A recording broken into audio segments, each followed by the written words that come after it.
Vote দেওয়া মানে হচ্ছে আপনার সরকার আপনি নির্ধারণ করবেন, আপনার জনপ্রতিনিধি কে হবে, কে সংসদে গিয়ে আপনার কথা বলবে সেটা আপনি ঠিক করবেন। এটা আগে ঠিক করতো শেখ হাসিনা একজন ব্যক্তি, এখন বাংলাদেশের 18 কোটি মানুষ সেটা ঠিক করবে। অন্যকে যদি ভোট দিতে বাধা দেন বা পূর্ণ করেন তাহলে আপনি শেখ হাসিনা হয়ে গেলেন। ভোট দেওয়া মানে হচ্ছে আপনার সরকার আপনি নির্ধারণ করবেন, আপনার জনপ্রতিনিধি কে হবে, কে সংসদে গিয়ে আপনার কথা বলবে সেটা আপনি ঠিক করবেন। এটা আগে ঠিক করতো শেখ হাসিনা একজন ব্যক্তি, এখন বাংলাদেশের 18 কোটি মানুষ সেটা ঠিক করবে। আমরা এসেছি গণভোটের কথা বলতে। তার আগে আপনাদেরকে একটা জিনিস জিজ্ঞেস করি, আপনারা এখানে যারা উপস্থিত আছেন, আপনারা ফ্যাসিস্ট শাসন আমলে আপনারা কি ভোট দিতে পেরেছিলেন? পারেন নাই। এই বেদনা অত্যন্ত দৃঢ়ভাবে আমাদের অনেক মনে আছে। গত 3টা ইলেকশনে 15টা বছর ফ্যাসিস্ট সরকার কাউকে ভোট দিতে দেয় নাই। একবার করেছে রাতের ভোট, একবার করেছে প্রতিদ্বন্দ্বী ছাড়া একক ভোট, আরেকবার করেছে আপনার আমি দামির একটা ভুয়া ভোট।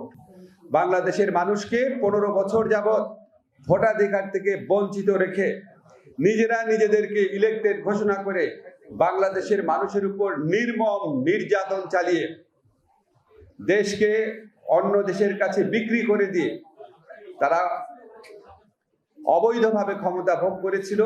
আজকে জুলাই গণ অভ্যুত্থানে আমাদের ছাত্র জনতার অসীম আত্মত্যাগী ভূমিকার কারণে আমরা একটা নতুন সময়ে উপস্থিত হয়েছি, যেখানে আমাদের ভোট দেওয়ার সুযোগ সৃষ্টি হয়েছে। এই সুযোগ কোনোভাবেই হারানো চলবে না। ভোট দেওয়া মানে হচ্ছে আপনার সরকার আপনি নির্ধারণ করবেন, আপনার জনপ্রতিনিধি কে হবে, কে সংসদে গিয়ে আপনার কথা বলবে সেটা আপনি ঠিক করবেন। এটা আগে ঠিক করতো শেখ হাসিনা একজন ব্যক্তি, এখন বাংলাদেশের 18 কোটি মানুষ সেটা ঠিক করবে। ঠিক আছে? কাজেই আমরা অসাধারণ একটা নির্বাচন অনুষ্ঠান করার চেষ্টা করব।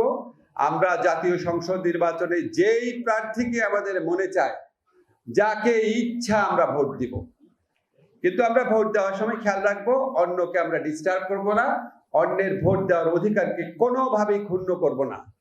অন্যকে যদি ভোট দিতে বাধা দেন বা পূর্ণ করেন তাহলে আপনি শেখ হাসিনা হয়ে গেলেন। আমরা কি কেউ শেখ হাসিনা হতে চাই? কাজে আমরা সবার ভোটাধিকারও উন্মুক্ত রাখবো। এবার গণভোটের প্রসঙ্গে আপনাদের কিছু কথা বলি, আপনারা এটা খুব ভালো করে মনে রাখবেন। এবারে নির্বাচনে 2টা ঐতিহাসিক ঘটনা ঘটছে।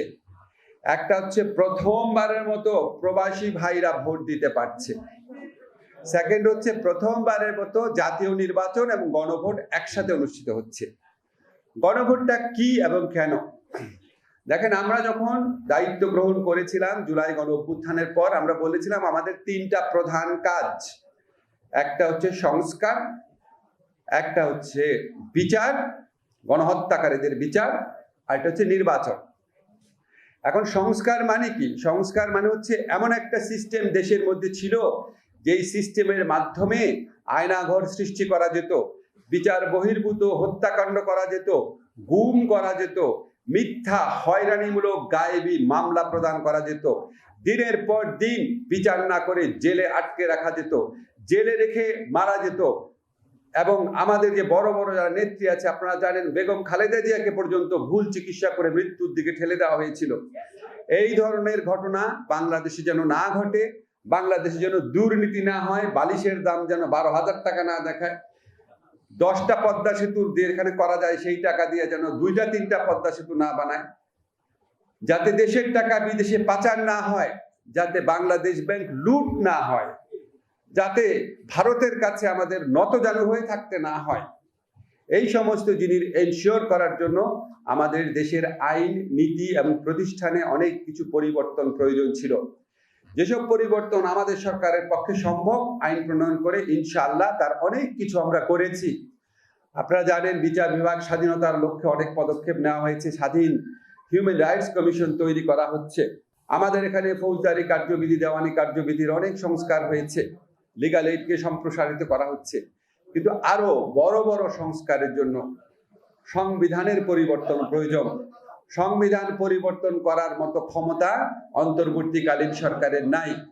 কিন্তু আমাদের যে ক্ষমতা ছিল সেটা প্রয়োগ করে আমরা কোথায় কোথায় পরিবর্তন দরকার, বড় পরিবর্তন দরকার, সেটা সকল রাজনৈতিক দলের সাথে আলোচনা করে আমরা ঠিক করেছি জুলাই সনদে। এখন রাজনৈতিক দলগুলা ঐক্যমত পোষণ করেছে, সরকারও চায়, কিন্তু জনগণের তো মতামত দেওয়া হয় নাই। জনগণের মতামত নেওয়ার জন্যই এই গণভোটের আয়োজন করা হচ্ছে। আমরা সংস্কারের পক্ষে অবস্থান নিয়েছি। আমরা কোনো রাজনৈতিক দল না, আমরা এই সরকারের মেয়াদ আছে আর 1 মাসের মধ্যে, এরপর আমরা কোনো ক্ষমতা ভোগ করব না। আমাদের কোনো ইচ্ছা নাই। আমরা চাই বাংলাদেশে যেন ফ্যাসিবাদী শাসন ব্যবস্থা ফিরে না আসে, ফিরে যেন না আসে।